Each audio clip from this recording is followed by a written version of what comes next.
আর একটা মুহূর্ত নষ্ট নয়। জীবন থেকে চলে গেছে অনেক সময়, যে সময়ে আপনি সঠিক পদ্ধতিতে ইংরেজি শেখেন নাই।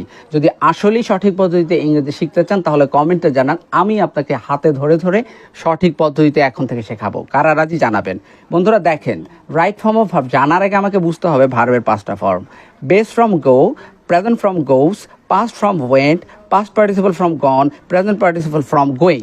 এই যে 5টা ফর্ম দেখছেন, এখন একই সাথে আপনি আরও 3টা ভার্ব এনে চর্চা করেন না দেখে, যেমন do, does, did, done, doing, it, it's, at, eaten, eating. এইভাবে আপনিও পারবেন।